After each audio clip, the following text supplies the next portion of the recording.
It is with great pleasure that I welcome you here this evening on behalf of our head, Mrs. Veronica Simon, and the staff of the Open Campus St. Lucia site. Mrs. Simon is currently on 3-month study leave and so could not be with us here tonight. However, she sends warmest greetings from very cold Canada and assures us that she is here with us in spirit. Once again, we are all gathered here to honor and pay tribute to the life and work of our beloved Mrs. Patricia Charles, affectionately known as Pat. The presence of those of you who are here tonight bears testimony to the fact that though she is no longer with us, her legacy lives on. Most of you here tonight are familiar with Mrs. Charles's work and the fact that many of our artists and writers were over the years directly impacted by the inspiration and encouragement that she provided while working as resident tutor for the UWI School of Continuing Studies here in St. Lucia. Although not St. Lucian by birth, Mrs. Charles loved her adopted home fiercely and with a great level of commitment. Through her work with the St. Lucia Archaeological and Historical Society, she fought for the restoration of and preservation of key aspects of our heritage. Mrs. Charles's influence would also impact a number of local groups and organizations, some of which have ceased to exist, but others which have lasted up to today. For example, the National Research and Development Foundation. The University of the West Indies owes Mrs. Charles a great debt. She was an exemplary resident tutor. Her ideas about the crucial outreach role of the UWI, especially in those islands without big brick and mortar campuses, often referred to as the UE12, directly influenced how the university facilitated its mission of regional development. She was also influential in the change over from the extramural department into the Department of Continuing Studies and then eventually into the Open Campus, which is now in its 5th year of existence. Long after her formal retirement from the university, Mrs. Charles still remained loyal and very supportive of all of our endeavors, and she gave freely of her time and expertise to the Open Campus Council. Mrs. Simon particularly remembers her as being a great source of support when she took over as head of the Open Campus. This annual lecture, therefore, is deliberately designed as a fitting tribute to Mrs. Charles, who was devoted to the holistic development of the country through a focus on education, the arts, and culture. When selecting our presenters, we are always guided by whether or not Mrs. Charles would have approved, and of course by how much she would have enjoyed listening to the lecturer. Tonight is no exception, and we are positive that she would have approved of tonight's guest speaker, Dr. Warrican, who will be formally introduced shortly. Your Excellency, ladies and gentlemen, thank you for continuing to support the Open Campus in continuing the legacy of Mrs. Charles by way of public education and discourse. Thank you also to Mrs. Charles's husband, Mr. Farrell Charles, and his family for generously allowing us to pay this annual tribute to her and for expressing their support. And of course, a very special thank you to First National Bank, St. Lucia Limited, for recognizing the importance of this initiative and being a committed partner in the pursuit of national development through the arts and culture. I know that you're all going to enjoy tonight's lecture and invite you to participate fully in the discussion that is sure to follow. I thank you. I now invite Dr. Antony Felician, Dean of the Department of Teacher Education and Education Administration of the Sir Arthur Lewis Community College, to introduce our guest lecturer, Dr. Warrican. It is an absolute pleasure to introduce tonight's guest speaker. Dr. Joel Warrican was born in St. Vincent and the Grenadines, but has developed a name for himself regionally and internationally. Dr. Warrican, a trained teacher, holds a bachelor's degree in education with first-class honors in language and literacy from the University of the West Indies, where he also studied special education at the graduate level. He holds a Master's of Philosophy degree in Research Methods from the University of Cambridge and a Doctor of Philosophy degree in Language, Literacy, and Linguistics, also from the University of Cambridge. The remarkable thing is that he earned all these qualifications in just 6 years. From any other university, people may have questioned it, but the University of Cambridge, one of the world's top educational institutions, allows its students to go at a pace comfortable for them. And with Dr. Warrican, this pace was fast.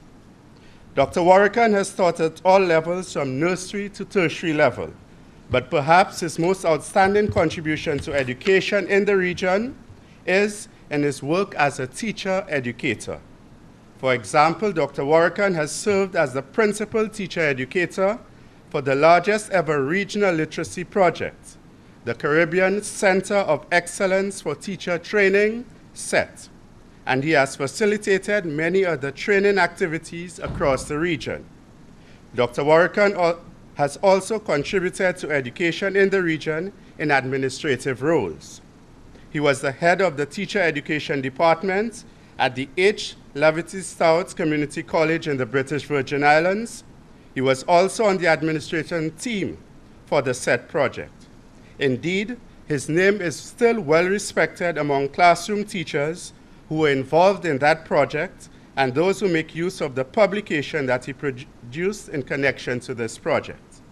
His skill as an administrator was also evident when he joined the staff of the School of Education at the Cayville campus of the University of the West Indies and assumed the role as the academic coordinator of the Eastern Caribbean Joint Board of Teacher Education, the body that oversees initial teacher education in the region. In this role, he not only reviewed this body, but under his guidance, the program of training evolved and was streamlined. Dr. Warrican's influence and reputation reaches beyond classrooms in the Caribbean. He is sought as an expert in the field and has been a consultant to ministries of education across the region. He has been engaged as a consultant by organizations such as USAID, OAS, UNESCO, and CEDA. Dr. Warrican has published widely in the areas of language and literacy, teacher education, and educational change. For example, he has produced over 30 journal articles, chapters in books, and technical reports. Indeed, one of these reports, published when he was still a young academic, is widely respected and used by many universities internationally as a key reading in the area of action research and educational change. This article was published by a very prestigious journal, the Journal of Curriculum Studies.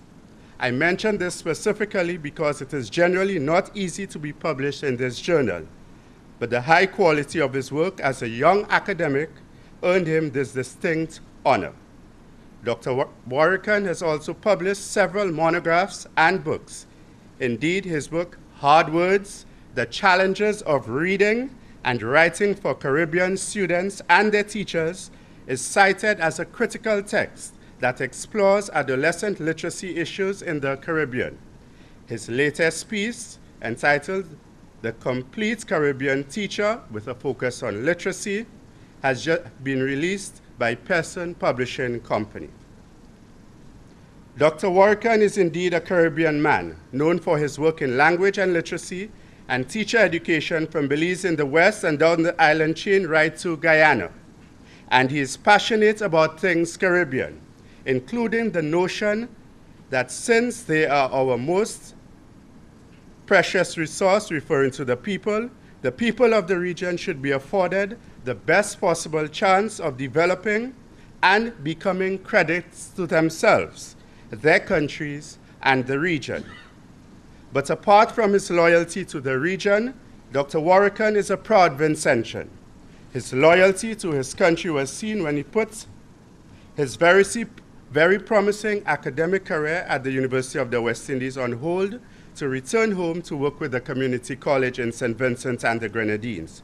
He saw it as his duty to use his skills in educational administration and educational change to help to raise the profile of the institution so that Vincentians could have a high quality of tertiary education available to them right at home.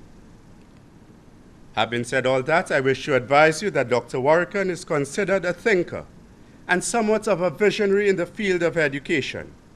While he understands the challenges that the small states in the region face as they seek to provide the best possible educational services, he is not blind to the ills that plague the systems across the region. And like all visionaries and thinkers, he is not timid about challenging the status quo as a means of raising awareness so that change can be facilitated. Tonight, I believe that we'll be brought face to face with issues in education that may not be new to you, but that will be presented in such a way as to make you think and ask, what if? Make you think outside the box of what is or what could be. Tonight we have an interesting presentation by Dr. Warrican, and it is entitled, Exorcising the Demons of Colonialism, Creating Participating Citizens Through Democracy in Education. Ladies and gentlemen, I now present Dr. Joel Warrican. Ladies and gentlemen, today there is much talk about democracy in education. Not in the political sense, but not unrelated. Tonight, we are going to take a look at democracy in education. And by the end of my presentation, I challenge you to think about what is happening in the region and what we must do if we truly believe in the ideals of democracy. But first, I must make something very clear right from the start. Tonight's statements will be made that will challenge education as we know it in the region. This challenge must not be taken as an indictment against any government in the region. There is no doubt that governments of the region are committed to education. Why else would they be putting millions of dollars into equipping schools with information technology and communication technology so that citizens are abreast of developing trends across the world? Also consider where the UN Millennium Goals are advocating universal primary education for developing countries. We in the region have not only received this, but most of us have also achieved universal secondary education and have turned our attention to universal early childhood education. The commitment to education is also evident in the fact that in some countries in the region, tertiary education is free. In others, it is available at costs that are significantly less than in other parts of the world.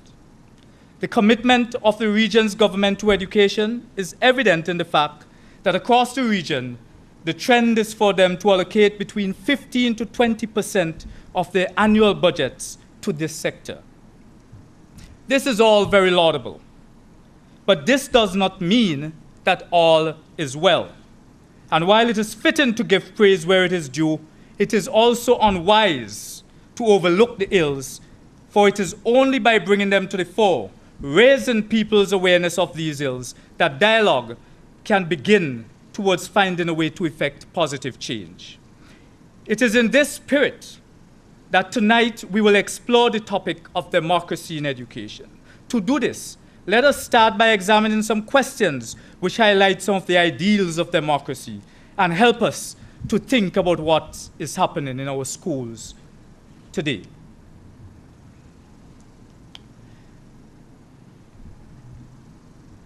Let's think about the portrait of democracy.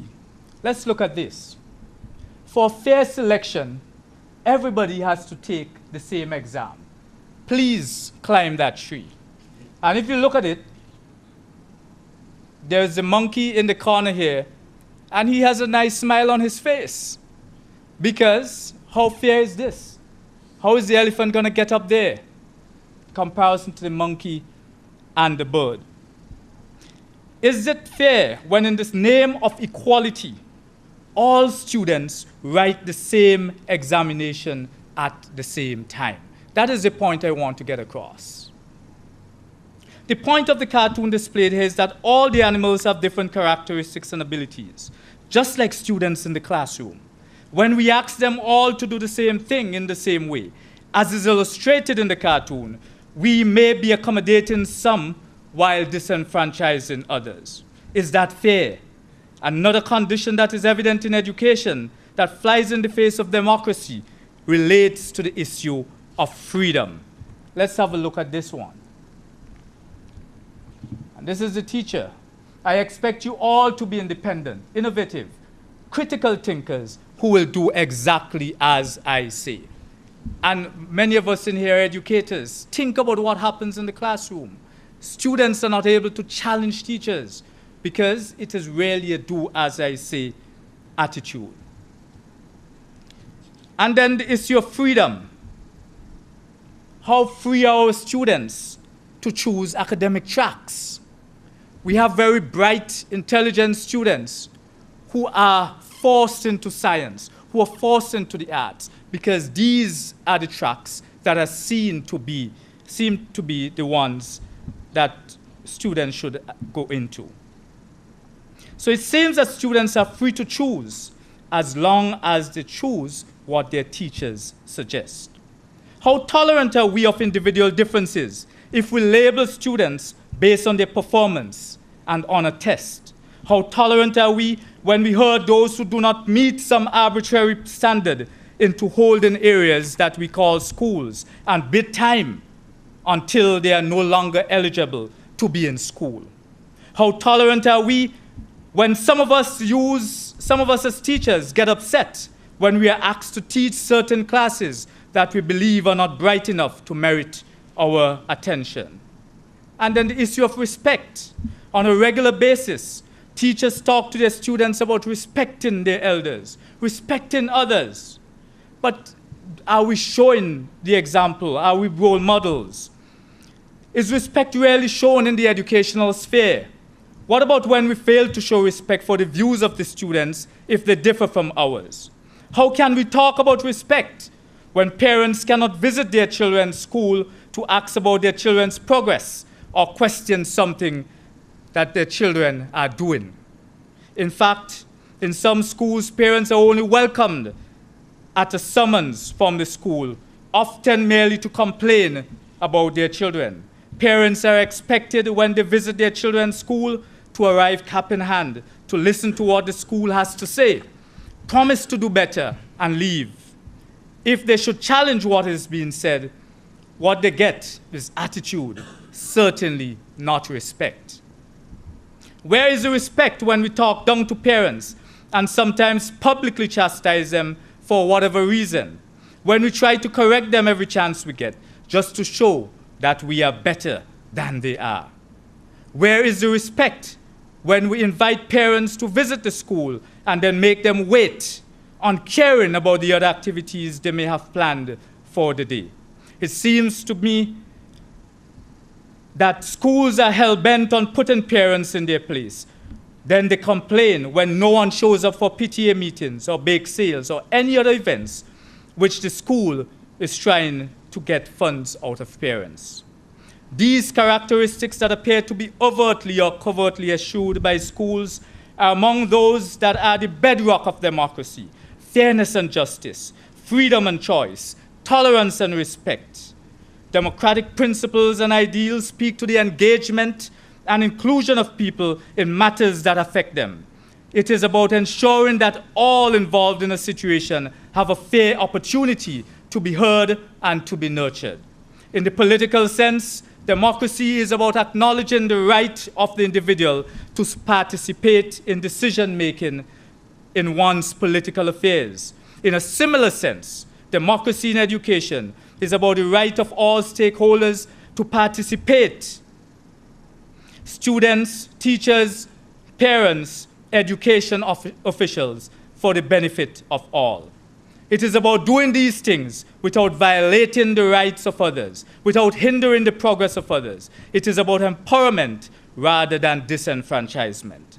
incorporating democratic principles in schools and classrooms prepares our students to play an active role in society. It prepares them for participating in the affairs of their country, to care for their community, and to behave in a manner that takes the needs of their community into consideration. It prepares them to be critical thinkers who apply empathy, tolerance, and respect for others in their daily lives. It prepares them to know that they have a voice and to use that voice to speak out against injustice, intolerance, inequities in society, and to seek to address these ills in an appropriate manner. It prepares them to use dialogue rather than violence to resolve differences and conflicts. In essence, it helps them to understand their role as good citizens and prepare them to accept and discharge their civic responsibility. The school, which is a microcosm of the society and one of the socializing agencies in society, is an excellent forum in which students can acquire and practice behaviors that exemplify democratic participatory ideals. We can therefore argue that any education system that does not promote these values for all students is falling short of the mark for democratic classrooms and schools. Unfortunately, there are some conditions and practices antithetical to democratic principles and ideals which make a mockery of the notion of democracy in education. At this time, let us turn our attention to some of these and consider the impact of these conditions and practices on the development of students who are the future of our society.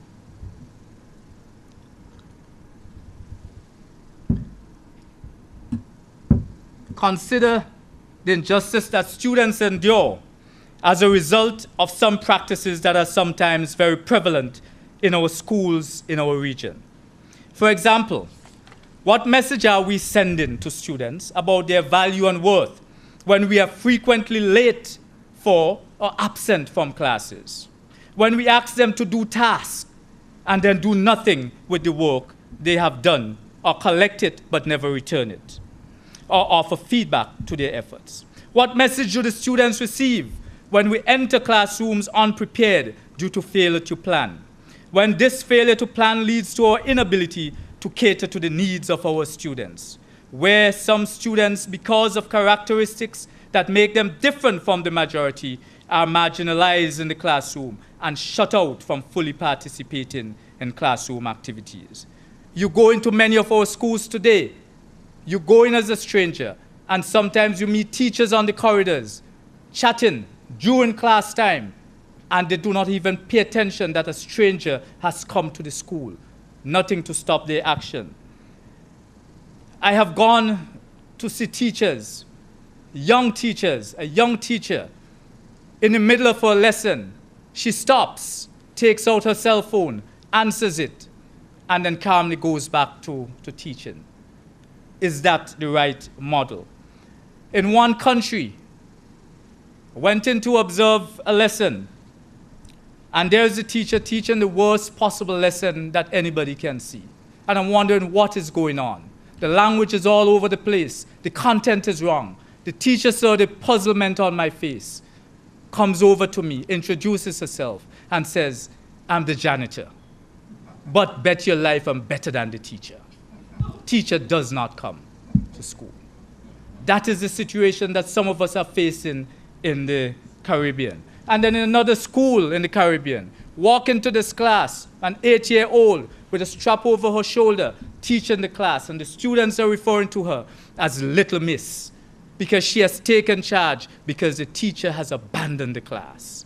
These are some of the ills that we are facing. The above may be behaviors of individual teachers who may only do the right thing when they are being observed. And although I strongly believe that these things pervade school systems, some schools are better than others at clamping down on them.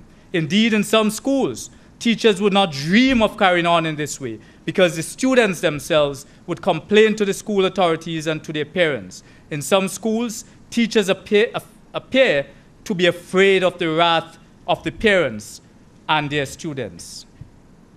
But there are some barriers to democratic education that are systemic, sanctioned by education authorities, and these cannot be overlooked.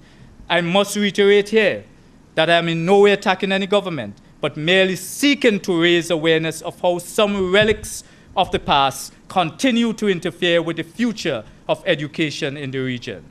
Having made that clear again, let us look at the barriers to democratic education that I call the demon of common entrance, the common entrance examination.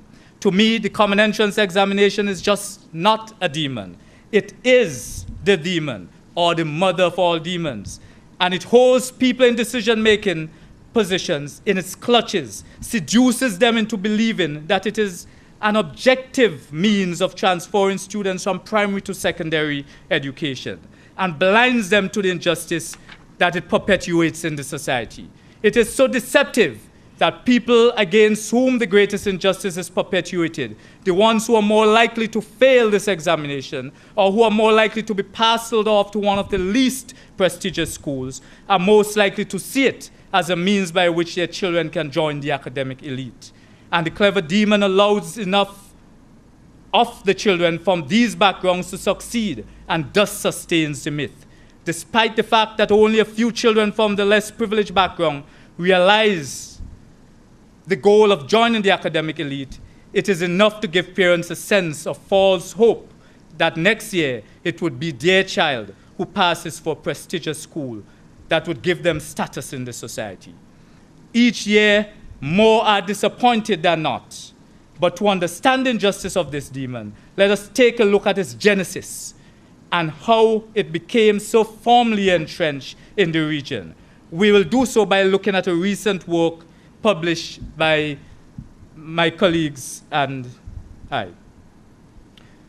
The common entrance in the English-speaking Caribbean is a derivative of the 11+ examination that was used in the British school system. The examination was used in England to determine the type of education children would receive after they completed primary school. Essentially, what the examination did was to exclude those who were deemed unsuccessful from the prestigious grammar schools that prepared students for university entry. Around 1944, the examination started to be used to assign students to one of 3 types of schools that existed in England: grammar, technical, and modern schools. Now, it seems that the original idea was that these types of schools will all be equally prestigious, with each focusing on a specific curriculum. However, this intention did not quite come into being, and so the schools became hierarchical in order, with the grammar schools being at the top. And no doubt we can see the influence of this in our systems today, where schools exist in a pecking order, from the most prestigious grammar-type schools or church schools to the modern comprehensive schools. From the beginning, this examination was problematic and its adverse effects were noted. For example, in 1963, Harold Dent wrote, "It has to be recorded that since 1945, the 11+, as it is universally known, has been the cause of more anxiety, frustration, and disappointment than any other feature in the English educational system. In fact, it would hardly be an exaggeration to say that all the other features combined." This is Harold Dent in 1963. Has this changed today, some 68 years after its introduction in 1945? Do you know that there are some parents who only pay attention to their children's education during the common entrance year? Are you aware that some parents beat their children who do not pass for the school to meet the parents' expectation? Do you know that there are children whose lives are confined to doing English and mathematics only leading up to the examination, with all extracurricular or out-of-school activities shelved? You must be aware that there are children who go from school to private lessons during their common entrance year, thus leading to mental exhaustion. Do you know that some children suffer from anxiety as they move closer to the examination and have to be treated for psychiatric disorders? And are you aware that there are children who are so stressed out by the ordeal that they would rather die than continue and thus attempt or are successful at suicide? And we have had a few cases in the Caribbean. Apart from the anxiety associated with the 11+ examination, there are other criticisms that were leveled at it in England. For example, not only was it said that the examination created an educational elite, it was also suggested that the margins of error were wide enough to allow the misallocation of a considerable number of children. This criticism is one that is still very evident today.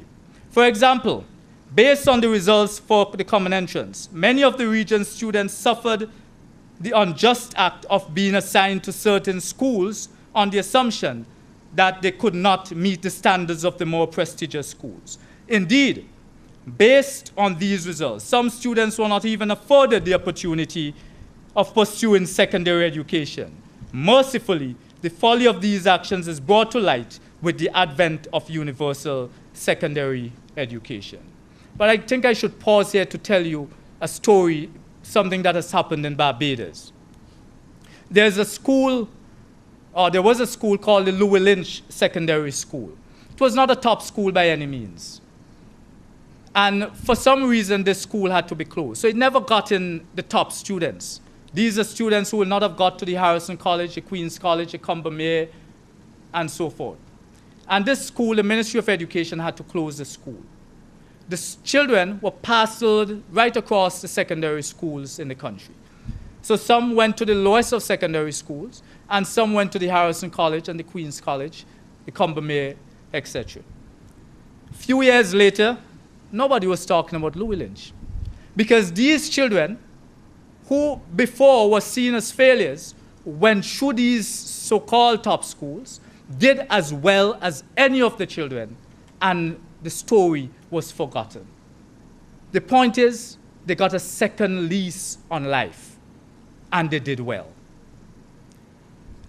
We have a situation in St. Vincent in 2003-2004 in preparation for universal secondary education. The government made the decision, we are going to put children who normally would not have passed to get into the two top schools, the girls' high school, the boy grammar school. And there was much hue and cry across the island. How could they put these children in the two top schools and so forth? 5 years later, when you examine the data, these students did as well as anybody who passed to go into those schools. Second lease on life. But the data in St. Vincent also. In 2005, when the introduction of universal secondary education, there were about some 400 students, when I examined the data, who failed the common entrance examination. And they failed badly. Many of them got less than 30%. But now they're in secondary school. In 2010, when we examined the data, those 400 students had passes ranging from 1 to 10 CXCs. Second lease on life. Normally, these students would not have been in secondary school. They have been given a chance, and they're showing their true colors. The fact is that the common entrance examination started out as an intelligence test that was largely associated with the work of then prominent British educational psychologist Cyril Burt. Cyril Burt was born on the 3rd of March, 1883 in Stratford-upon-Avon, the birthplace of William Shakespeare, but he was no William Shakespeare. Burt was educated primarily at Oxford University, gaining a degree in philosophy and a teacher's diploma there in 1907 and 1908, respectively. In the early 1900s, the then noted psychologist was famous for his work with hereditary intelligence, but his research with twins, raised apart, was later questioned and discredited. It is from this work that the basis for the introduction of the common entrance examinations was established in England, with a view to identify those students who were intelligent enough to benefit from secondary education, and those for whom schooling, such schooling, would be pointless. Ironically, his work also became the basis on which others went on to make claims about and try to prove the intellectual inferiority of black people. That's the examination we have kept. It is the examination that, though criticized at home in England, was exported to the colonies in the West Indies as the best means of allocating students to secondary schools, and maintained under a variety of names, including the screening tests, because basically it screened students to select those who would be given the opportunity to be educated beyond basic education. Many of us, before we got the name right, thought that our teachers, parents, and older siblings were saying screaming tests. This notion was backed up by the fact that there was often screaming associated with the examination. Children screaming with glee when they pass, and parents screaming in anger and disappointment when their children did not pass. In the early and mid-20th century, when places in secondary schools were limited, the common entrance examination was considered the fairest way of selecting students to benefit from what was then available. But if the purpose of the common entrance is to select students for the limited places in secondary school, then today, when all but a few countries in the region have achieved universal secondary education, with enough places in secondary schools for all students completing primary education, the question is, why do we need to select students for anything? To me, the answer seems to be that this shackle of our colonial past is a relic with which we seem unwilling to part. It holds our education system firmly in its grasp. Another part of the demon spawned by the common entrance examination is the notion of separating our students into groups based on some perception of their academic ability. This is done on a macro scale, where students are assigned to secondary school based on common entrance scores. The injustice here is that it creates a hierarchical system where the secondary school you attend gives you status, resulting in some people who have much to contribute to their community being seen as second-class citizens because they did not attend the right school. And it runs through the entire region, but if you think it is bad in St. Lucia, I think Barbados, it is much worse, where you see people driving around with their ties and stickers with their school names, and where companies hire you if you went to that school because they are protecting their own. Have you noticed that with some people, within 30 seconds of meeting them, they tell you where they went to school? This, by the way, is not something dreamt up here in the region. It is, in fact, one of the relics inherited from our colonizers, linked to the intelligence testing of serial birth. In England, when modern and technical schools were introduced in the early 1900s, the intention, it was claimed, was that these schools would have similar prestige, but focusing on different areas. I am, however, not convinced that this was indeed the case. The high regard that was given to academic education valued its role of getting students into university and higher education and higher status jobs, ensured that the academic education that the grammar school delivered gave these schools higher status. This legacy was passed on to us here in the region, so much so that even today, where the students with the technical and vocational education are better qualified, better equipped to make a living and to make valuable contributions in this technology-driven society, the grammar school type education is still prized above all other. This unjust state of affairs has created elite educational systems that marginalize a large proportion of our young people, who are made to believe that they have nothing valuable to contribute to their community by virtue of the fact that they did not attend the right school. Then we complain that the young are not participating in society. That is perhaps the greatest injustice of our education system. But this goes beyond the macro-systemic level to micro levels, individual schools and classrooms. Indeed, this is where perhaps the most damage is done to the psyche of our children. This is where the hierarchical arrangement of our educational system degenerate further into the demon of streaming.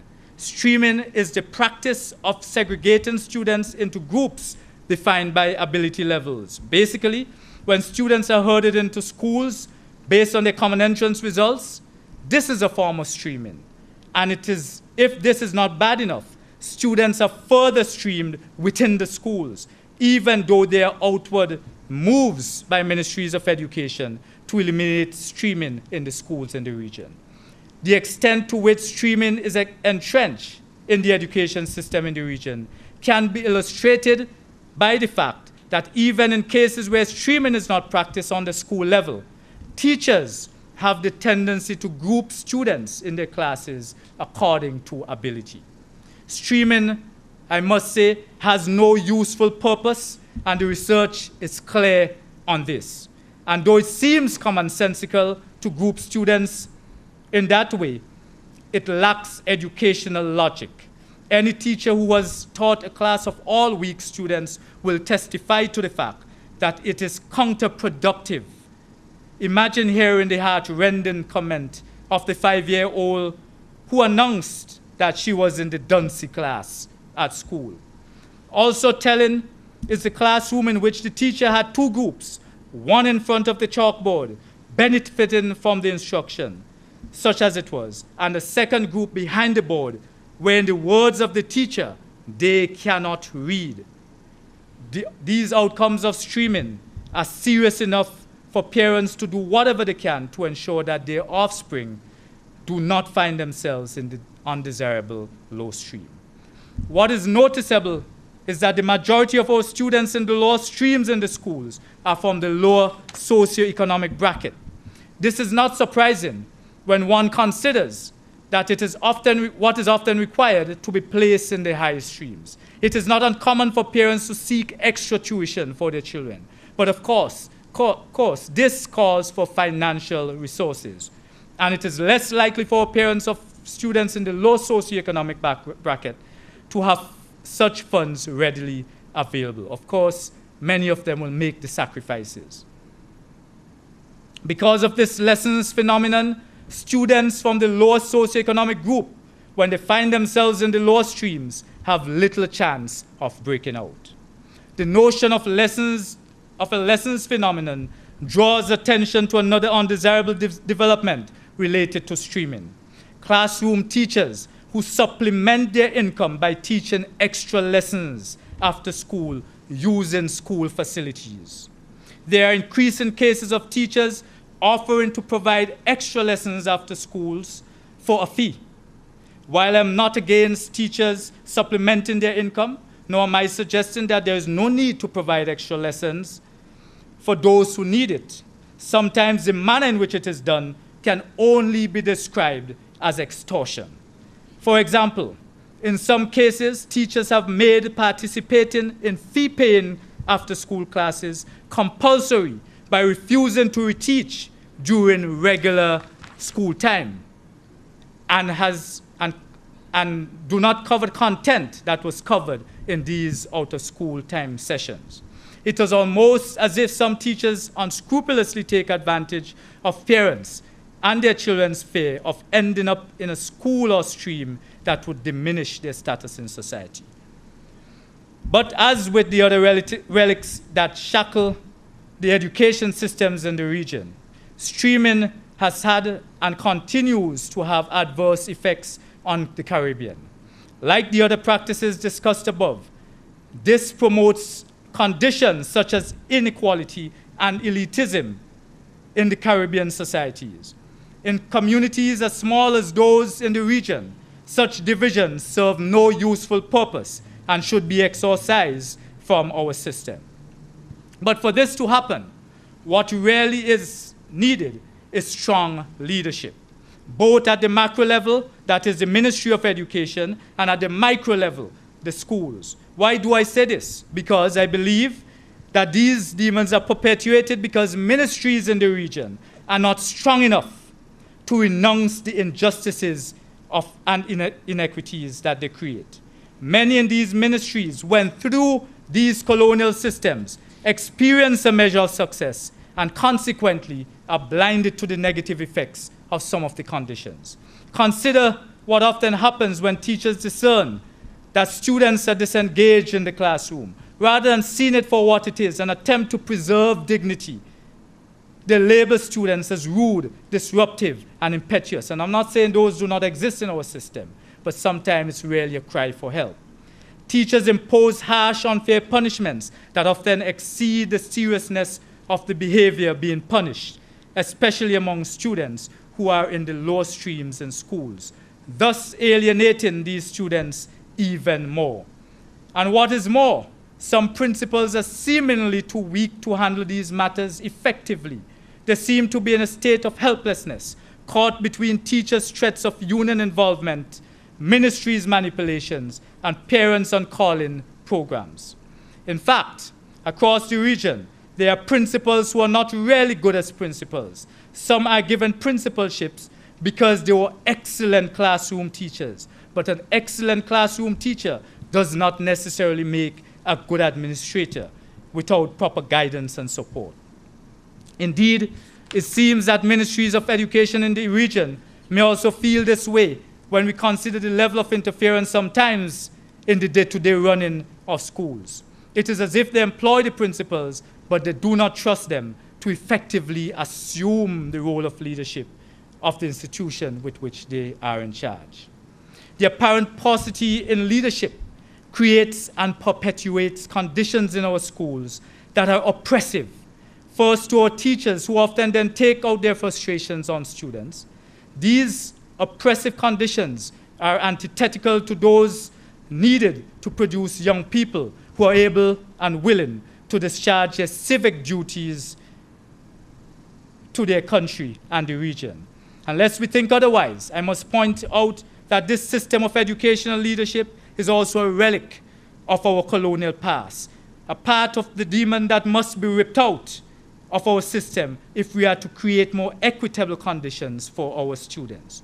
This may require some reorganization and reinvention of ministries of education, but this may be too much of a challenge for current leaders who, as I mentioned before, are products of the colonial systems for the most part. But that is a subject for another lecture. So what have we established thus far? That many of the current practices in our education across the region segregate our students and disenfranchise in a large proportion of them. Consequently, the small states in this region are technically shelving most of its precious resources. The question, therefore, is, can anything be done to reverse this situation and encourage greater participation of our citizens? I have a few ideas that we can consider.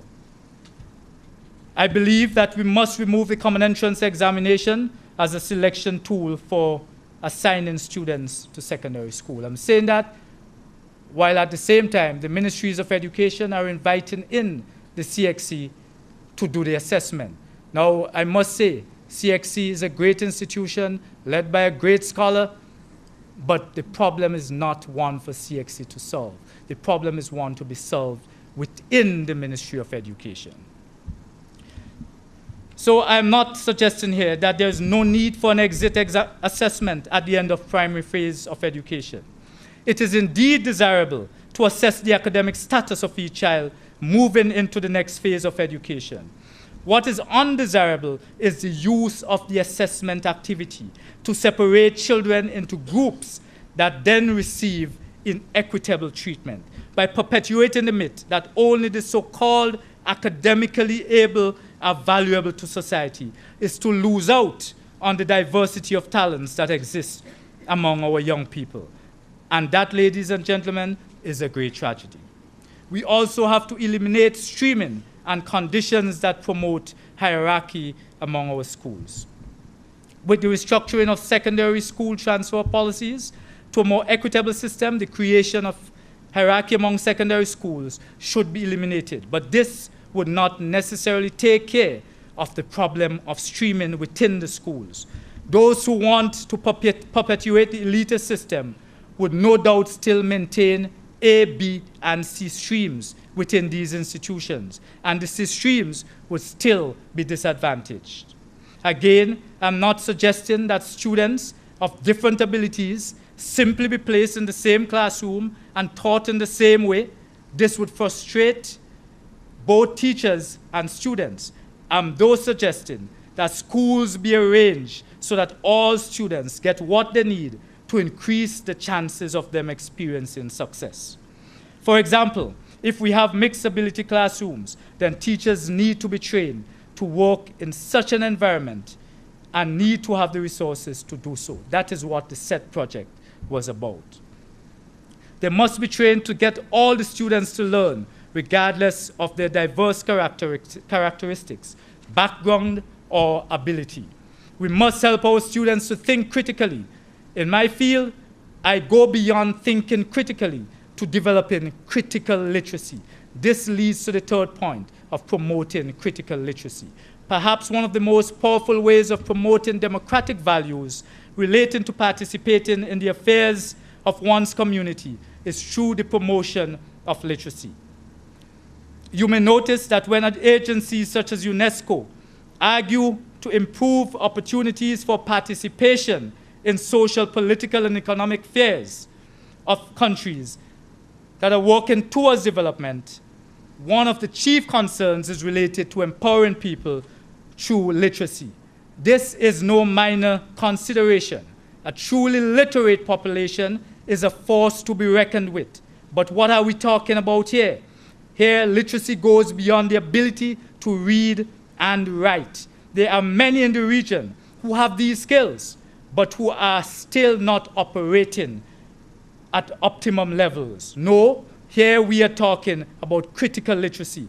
Critical literacy involves the ability to read beyond the words written on a page, to analyze the language used to communicate ideas, to hear what is said, and more importantly, what is not said in order to make a judgment about the intent of the author. Critical literacy involves the ability to use language and other elements to effectively communicate ideas to readers. A critically literate individual does not take everything read or heard at face value. He or she questions the author or creator of the text with which he or she is engaging. Thus, they are not easily duped, for example, by politicians, religious leaders, and advertisers, and others who may seek to manipulate them. An education system that is geared at forging participating, contributing citizens must promote critical literacy. We must teach our students to be discerning when they read information, for example, on the internet, in textbooks, and in the newspapers. We must teach them how to determine the intent and often hidden agendas of creators. A critically literate individual engages in meaningful discussion of issues, analyzing arguments to determine their worth, and so that the position taken is based on considered opinions. Indeed, there is a methodology to being critically literate. It involves 1, challenging practices that promote social injustice, 2, presenting alternative viewpoints, and 3, assuming social responsibility. But in order for teachers to bring our students to this point, they must have opportunities for professional development. Teachers in the region are well trained and generally do their jobs with alacrity and commitment. However, their training is sometimes in keeping with systems that support elitism. If we are to promote practices that conform to democratic principles and ideals, then our teachers must be afforded opportunities to get the professional development that they need. We have to teach the teachers how to respect students, no matter what their characteristics, where students are nurtured, where critical thinking is welcome and encouraged, rather than meaningless rote memorization and regurgitation of academic information. Our classrooms must undergo a reculturation, and the nature of classroom transactions must change. We must also reorganize the administration of education, thus redefining leadership. For democracy to flourish in our schools, the very structure of the administration of education must be revamped. Perhaps consideration should be given to establishing school boards to see to the affairs of each school. Consideration should also be given to a more decentralized education authority, with district boards taking responsibility for groups of schools, with dedicated education officers serving each district. This way, no one individual would have to serve an entire country in a subject area and be so thinly spread that some schools, especially those in rural and remote communities, can only be afforded a single mandatory visit each academic year. And this is generous because some years, some of these schools are not visited by anybody. Additionally, perhaps rather than a Ministry of Education run by a Chief Education Officer, countries in the region can set up educational boards. This would open up the doors for leaders and thinkers in education in these countries to guide the education process. Remember, board membership is not restricted by age and mandatory retirement.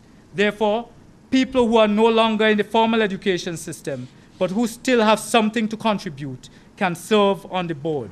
This would include educators in the country, returning nationals who were top educators in adopted countries, non-nationals who may choose to make the region their home, and who have something positive to contribute to their new home. And furthermore, by having a board of education, national, regional, and international institutions can be invited to take a seat on the board and can nominate individuals to serve. Also, top regional or international experts may be invited to sit on the board for a specific period. This does not mean that there would be no need for a chief education officer. Every organization needs a CEO, but the person in the role would not have absolute control over education affairs. Rather, he or she would be able to tap into the expertise of the board members. And then some concluding thoughts. Ladies and gentlemen, why then is it important that we exercise these demons? Because if we don't, we will continue to exist as though we are still colonized, despite the fact that we claim to be independent. You see, colonization never embraced the concept of democracy. It maintained an unequal relationship between the colonizer and the colonized. For colonization to work, the colonized had to be kept in subjection, primed to do as they were told and to answer to their superiors, the colonizer. Education was one of the tools used to ensure this. Colonization was not built on democratic principles and ideals where the colonized had a voice and equal opportunity. Those afforded the privileges were carefully selected and nurtured to maintain the status quo and uphold the agenda of the colonizer. Undemocratic practices became institutionalized, supported and sustained by institutions and organs of the colonizers. Thus, an education system born under the cloak of colonization does not and cannot promote the conditions that encourage equality and equity, fairness and justice, freedom and participation.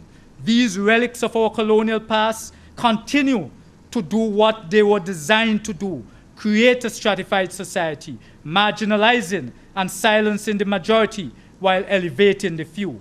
This paints a dismal picture for the future of our region. I am aware that change on the scale that I will suggest is difficult but not impossible. I, however, believe that perhaps those who are currently in positions of authority in education may be helpless to effect this change, and that it may take a future generation that did not experience the good things from the colonial past. But we can start the process by equipping that generation with the skills it will need to bring about this change. The generation currently in control continues to serve the interests of the colonizer, who, in the words of Paulo Freire, are oppressors subjugating the colonized. We may find it difficult to exorcise these demons that oppress. This task may be more easily accomplished by a future generation of leaders, our youth, and we can prepare them now for this task by helping them to become participating, committed citizens for these small states in this region. Ladies and gentlemen, I thank you for your attention. I'd like to invite 3 persons to come forward. Dr. Warrican has 3 of his texts, which he is going to come forward and present to different organizations. So first of all, I would like to call forward Ms. Marriott, who is the head of CAMDU.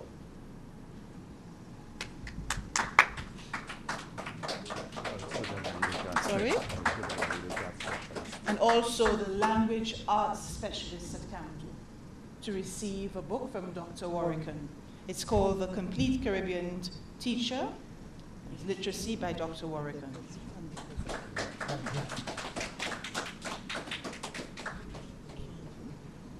I'd now like to call forth, Dr. Felician to come forward on behalf of the Teachers College at Sir Arthur Lewis Community College.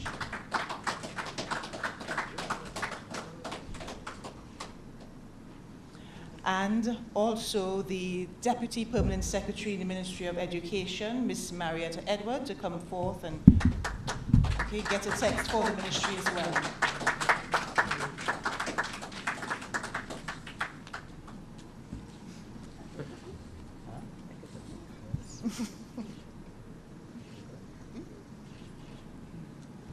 Thank you very much. I would like to call Ms.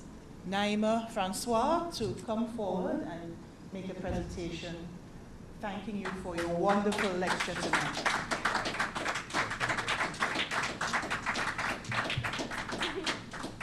We're sending you back with a little piece, literally with a little piece of St. Lucia, and we hope you're going to put it someplace so that you can remember us always. Thank you very much.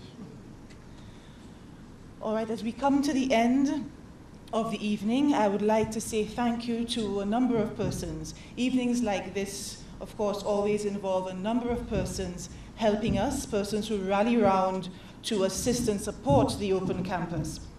Of course, first of all, I would like to say thank you very much to Her Excellency for having graced us with her presence and for having braved the terrible showers that just appeared from nowhere to come and join us. She's always our staunch supporter, and for this we are always very grateful. We also thank the family of Mrs. Patricia Charles, who every year turn out.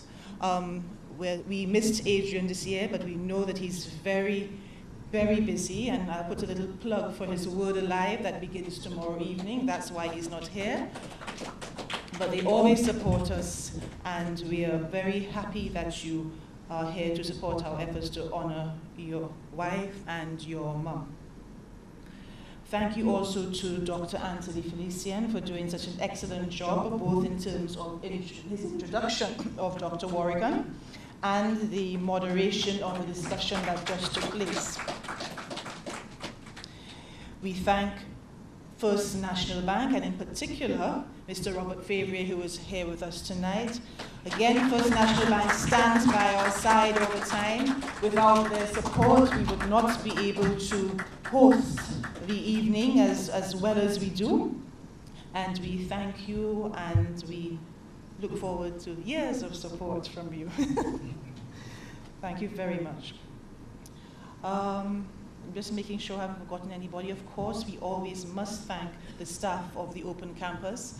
Again, we are a very small staff, but everybody rallies around and gets what needs to be done so that we can put on a successful lecture. And I thank all of you for rallying behind me, especially in the absence of Mrs. Simon. Thank you very much.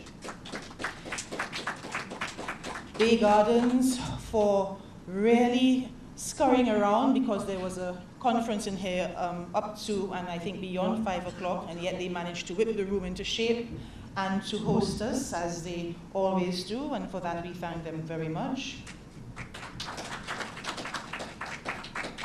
And of course, I must thank again Dr. Warrican for having made the trip to St. Lucia, and we hope that the discourse that has started here this evening will be heard and taken to heart by those who are best placed to make the necessary changes, by all of us, but of course by those who are in a position to really do something about it. We thank him, and we wish him a safe journey home. He leaves us first thing tomorrow morning, returning back home to St. Vincent. Thank you once again.